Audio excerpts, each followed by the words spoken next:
No one in that soundstage was ready for silence. Cameras rolled, but the usual roar never came. They tuned in expecting Muhammad Ali's trademark swagger, his quick wit, the lightning-quick retort. Instead, he walked on with measured steps, shoulders squared, eyes heavy with something unnamed. The host launched into banter, the audience chuckled, the band struck up a familiar groove. But by the third question, the laughter died. Ali paused, just a heartbeat longer than expected, then looked straight into the lights and whispered, "What use is victory if it costs your soul?" The words landed like a stone in still water. Microphones hummed. Faces froze. In that instant, every joke, every cheer, every predictable moment was swept away. The show didn't know what to do next, and neither did the viewers. The studio lights buzzed overhead, their heat pressing through the thin cotton of Ali's shirt as he stepped onto the low dais. A haze of cigarette smoke curled above the audience's heads, drifting toward the yellowed ceiling tiles.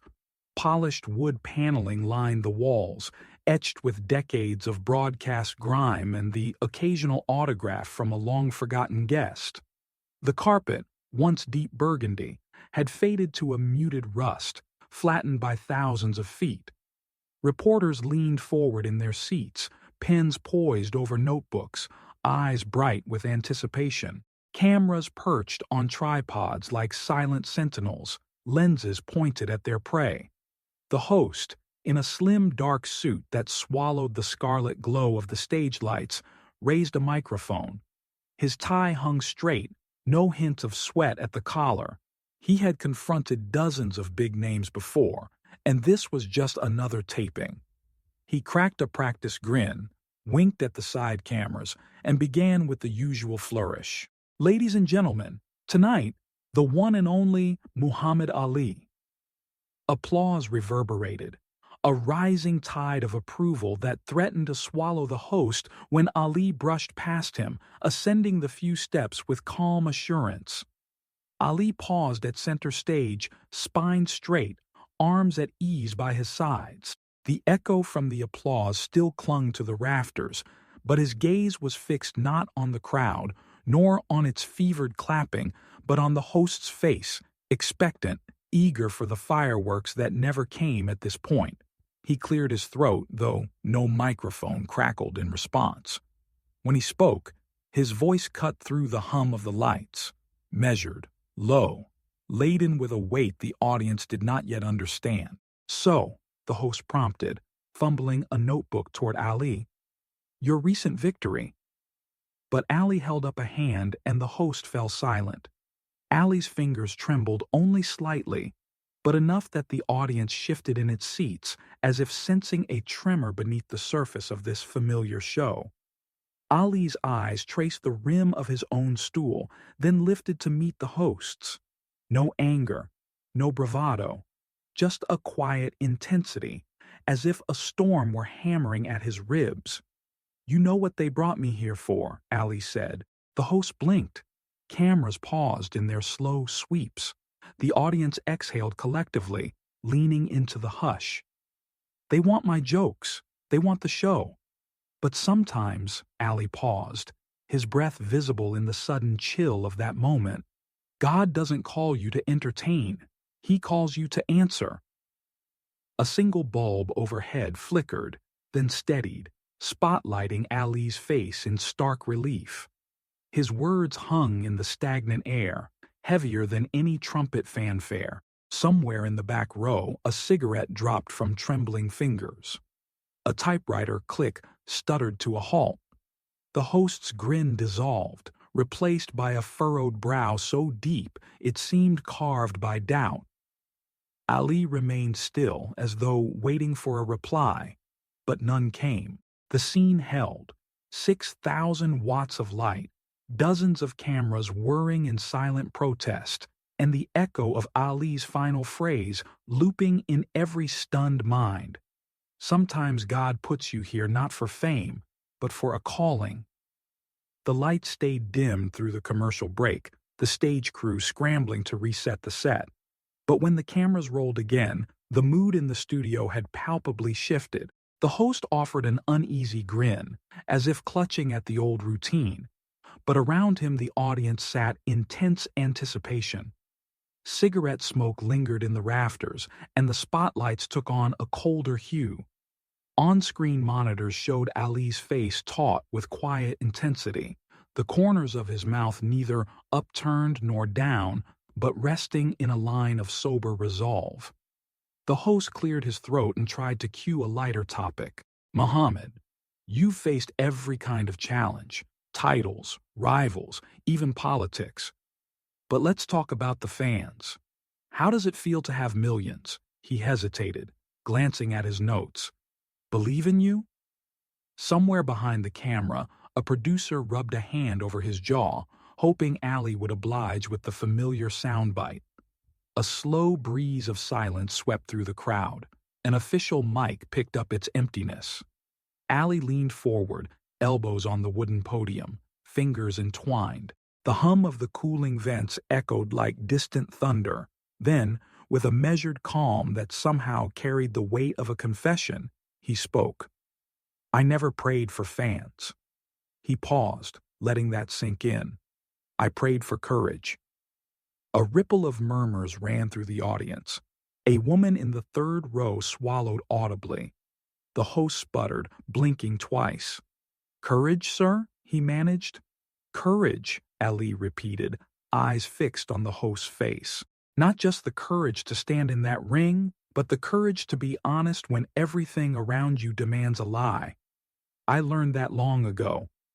From a side seat, a hand shot up. A young man, barely more than a boy, stood, clutching a folded piece of notebook paper. The host nodded, inviting the question. The boy cleared his throat. Mr. Ali, pardon me, but did you ever pray to win? To keep your record perfect? For a heartbeat, Ali's gaze softened toward the boy.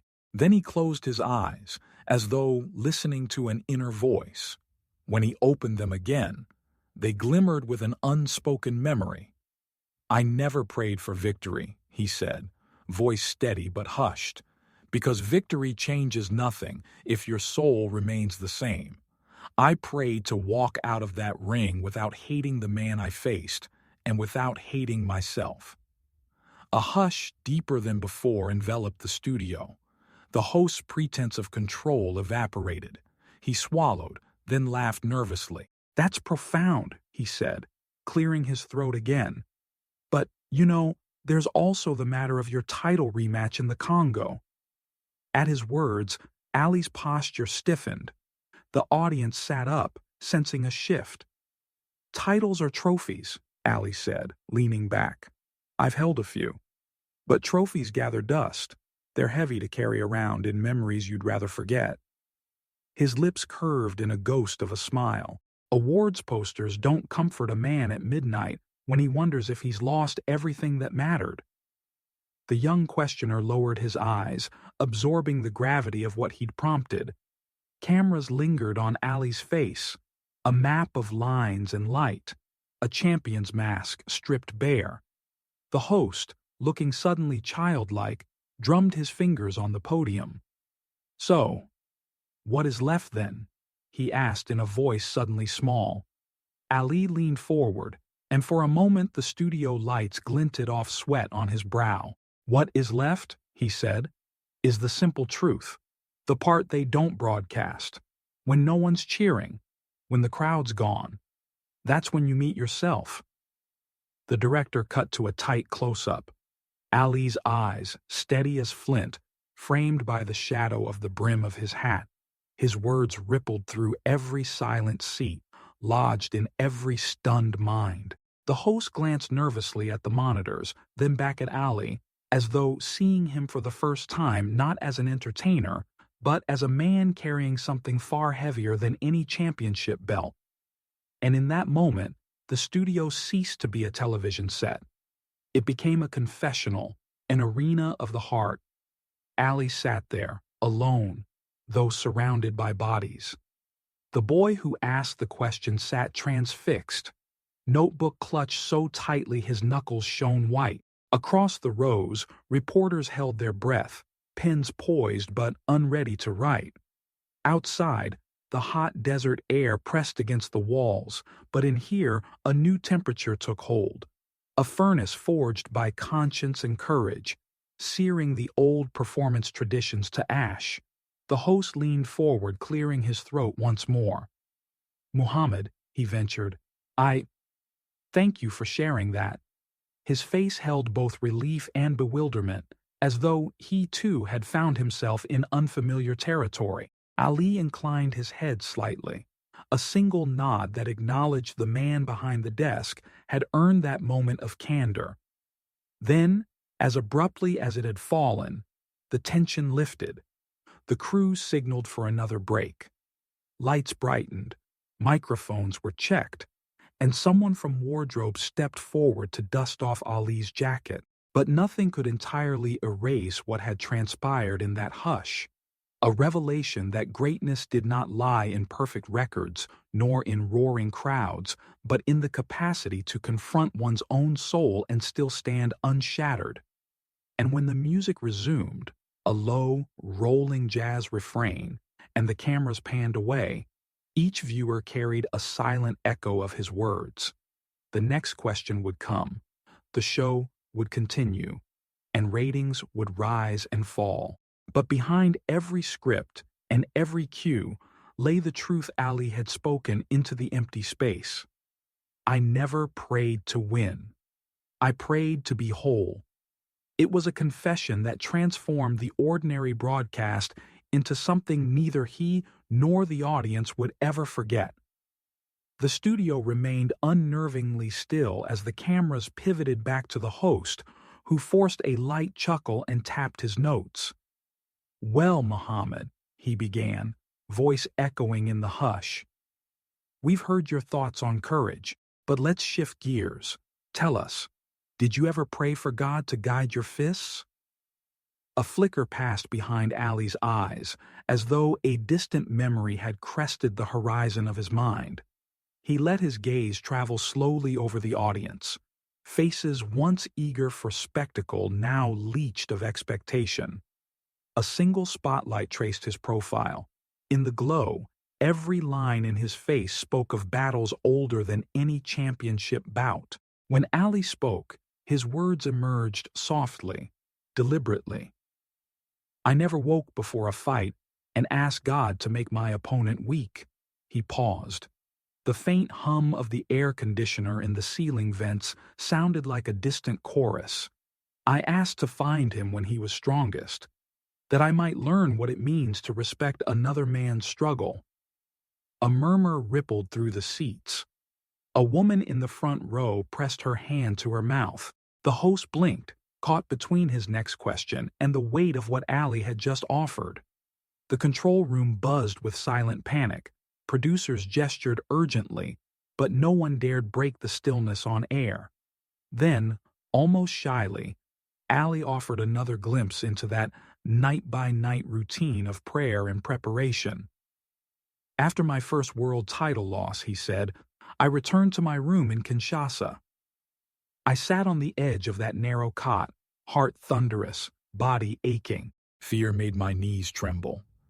His voice carried a hint of rawness. "In that moment, I sought God's voice, not to erase the defeat, but to teach me how to stand again." The host leaned forward as though bracing himself. "So you didn't pray for a win?" "No," Ali replied quietly. "I prayed that I would never betray my principles for a victory, that I would not trade my honesty for applause." He laid a hand over his heart. "A man who cannot look at himself in the mirror without shame has not truly won anything." At that, a young reporter at a side table, a woman with wire-frame glasses, lifted her hand. The host nodded to her. She stood, voice trembling with both excitement and fear. "Sir, forgive me. But when you say you pray to stand by your principles, what does that look like in the ring? How do you transform prayer into something you can use against an opponent who doesn't hesitate to strike under the belt?" Ali regarded her for a long beat, then answered as if speaking to an old friend. Prayer isn't a weapon, it's a reminder. He straightened. In the ring, your gloves are your shield, your feet your foundation. But the only thing that carries you through the pain, the punches, the doubt, it's what you carry in your spirit. If you step into that square circle thinking, what can I take? You're already defeated. But if you think, how can I give? Then every punch you deliver is an offering. The studio lights softened. The host's mouth fell open, uncertain whether to applaud or continue. Cameras tilted to catch the audience's reaction. Some wiped tears, others stared wide-eyed, as though seeing Ali for the first time not as a legendary boxer, but as a man teaching a lesson in humility. Your words, the host finally said, voice low. They're not what anyone expected on a sports program. He cleared his throat.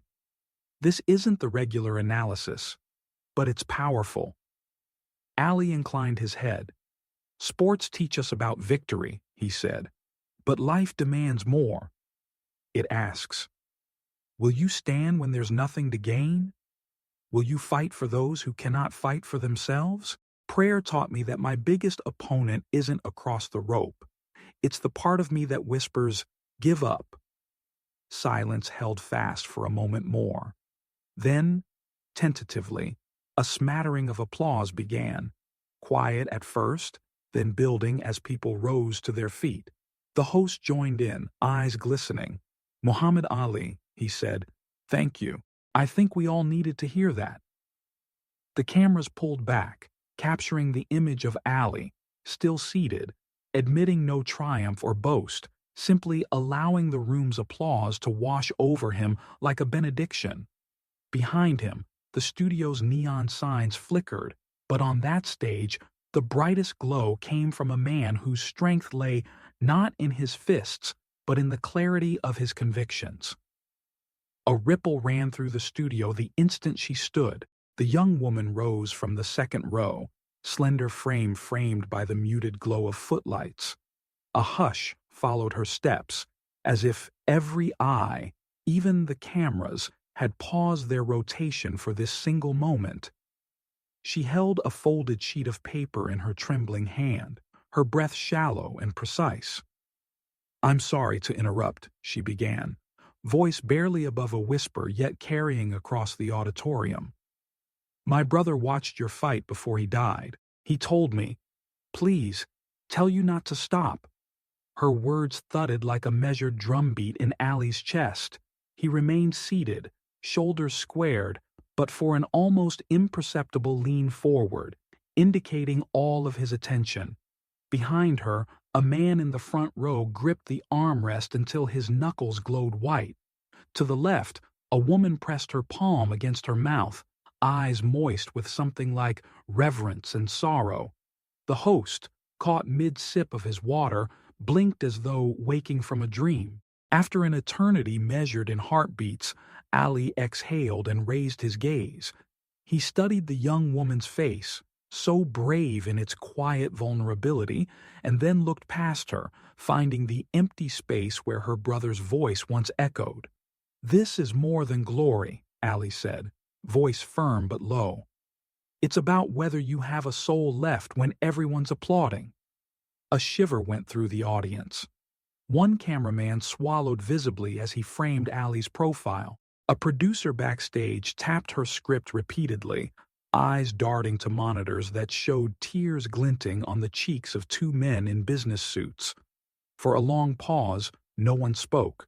Then Ali leaned back, shoulders releasing some hidden tension, and seemed to sink into a memory.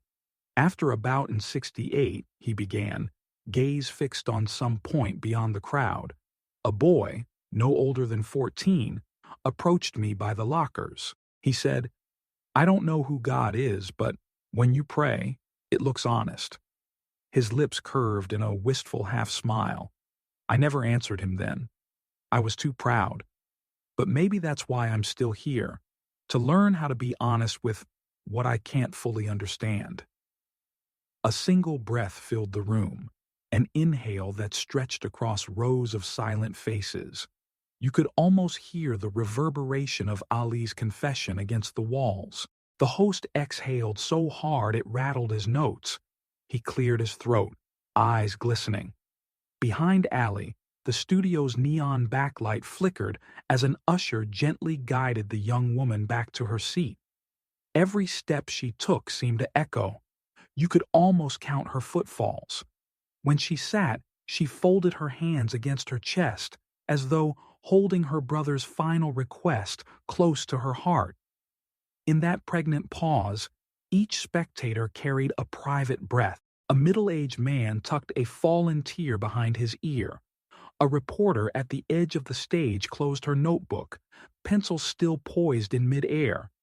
The cameras drifted upward, capturing the audience in slow, reverent pans, row upon row of people united not by sport, but by the fragile beauty of a shared humanity. Ali let the silence stretch until it felt taut like a drawn bowstring. Then, with the softest nod, he offered no further explanation. He sat back, hands resting lightly on his knees, and allowed the moment to settle into every corner of the studio. No one applauded. No one whispered. They simply remained. Witnesses to a rare crack in a legend's armor, a space where sorrow and hope intertwined. And in that quiet, unspoken communion, something shifted. The audience was no longer a crowd seeking entertainment, but a congregation bearing witness to an awakening. When the host finally cleared his throat and turned back to the next question, the air had changed irrevocably.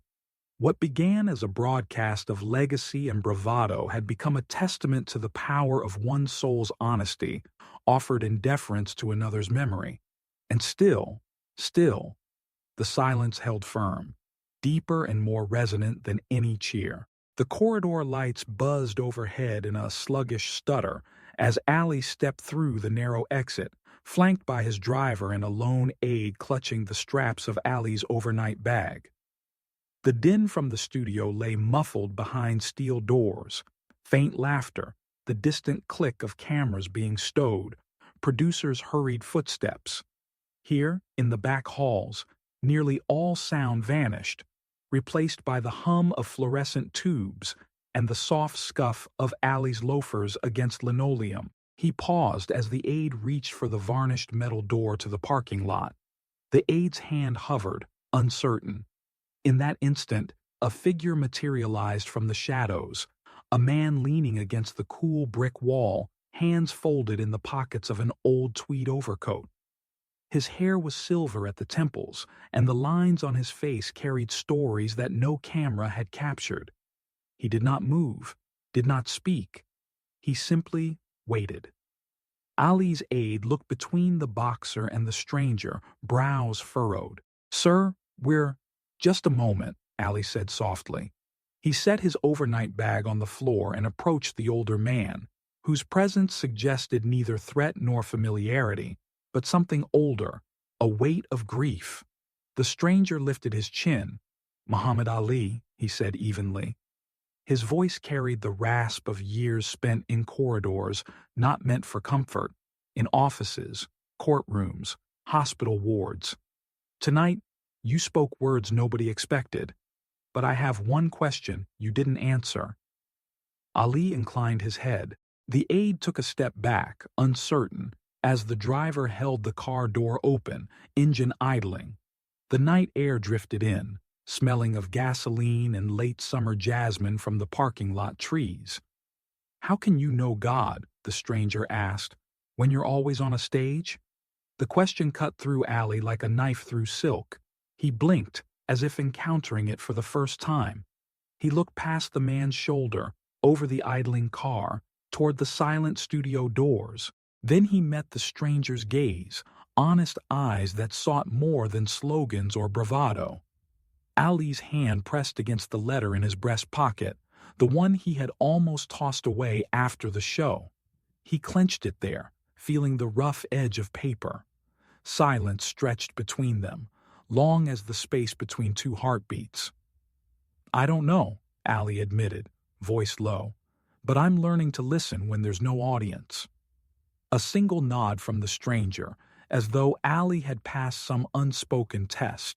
Then the older man's shoulders slumped, and he exhaled, a breath that seemed to carry every sorrow of a lifetime.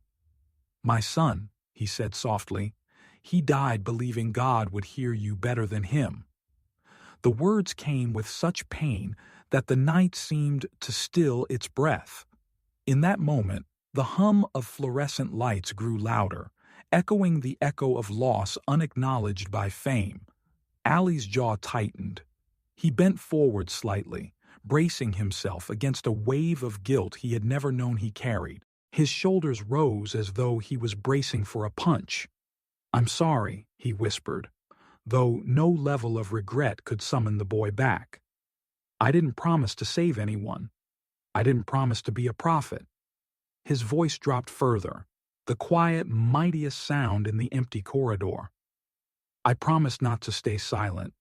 For a heartbeat, neither man spoke.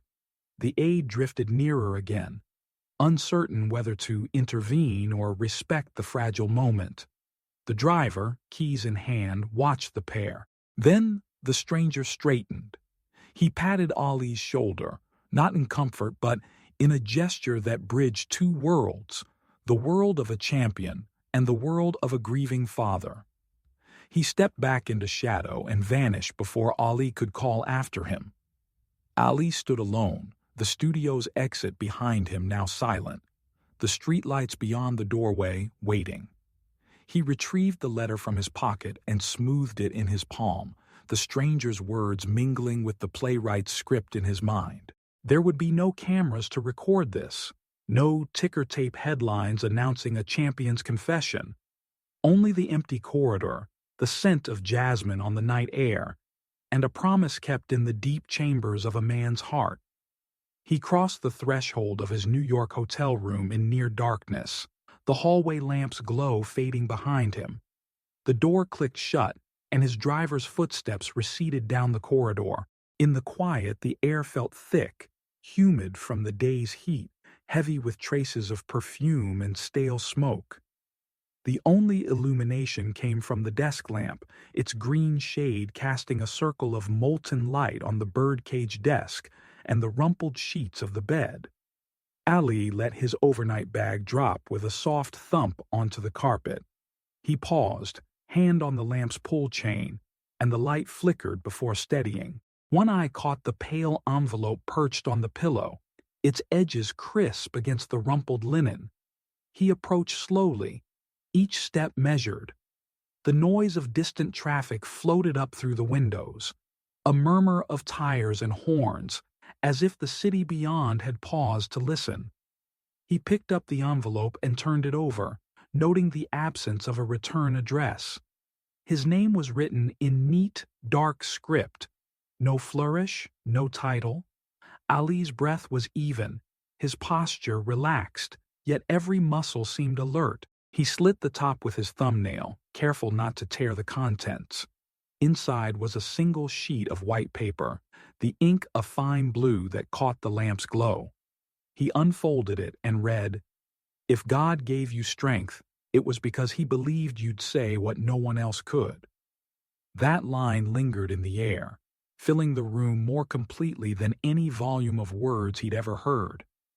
Ali's fingers closed around the letter, crinkling the paper. He gazed at it, unmoving, absorbing the weight of someone else's expectation.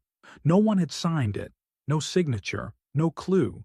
A private challenge, or perhaps a plea. He slipped the note into his pocket, folding it once more against his chest. The desk chair squeaked as he turned to it.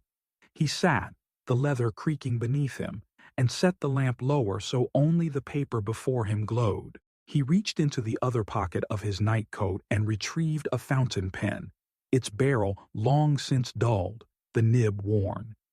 He uncapped it with a methodical click and laid the blank sheet face up on the desk, the lamp's light catching the fine grain. For a moment, he stared at the paper, the river of ink inside him yet to flow. The hum of the building's air conditioning ticked in the background, a soft mechanical heartbeat. The television mounted in the corner was off, its black screen reflecting the lamp's light like a silent witness. The curtains fluttered as a breeze slipped through a crack in the window, carrying the distant honk of a taxi. Ali lifted the pen and placed it to paper. His handwriting was deliberate, thick strokes curving across the page. He wrote only one sentence. "I don't know all the answers, but I'm learning to listen." He paused, reading his own words as though hearing them for the first time. The pen's ink was still wet, glistening faintly in the lamp's circle. He folded the paper carefully, 3 even turns, and tucked it into his coat pocket over the earlier note. The double layering felt symbolic. 2 messages, one found and one written, each echoing the other. Rising, he straightened the desk's single document folder, then turned off the lamp with a soft pull. Darkness settled again, but it felt less empty now, as though the act of writing had filled the room with something intangible. Resolution, perhaps, or humility. He crossed to the window, looking out at the block below. Neon signs flickered in narrow alleys, an all-night diner's neon fork, a bar's glowing martini glass. People moved in their own stories, strangers unaware of the small epiphany unfolding above them. Ali's reflection stared back from the glass, his profile calm yet thoughtful. He exhaled slowly, a sigh that carried months of speeches and fights, a lifetime of expectation. Kneeling, he slid the folded note beneath the mattress at the bed's head, out of sight. It was a private testament, a relic for a moment when he might need to remember why he spoke truths rather than punchlines. He straightened, smoothed his jacket, and crossed for the light switch. As he exited the circle of darkness into the hallway's pale glow, his last thought was not of victory or fame, but of listening. The door clicked shut behind him. In the room left behind, the notes lay hidden, silent as a prayer.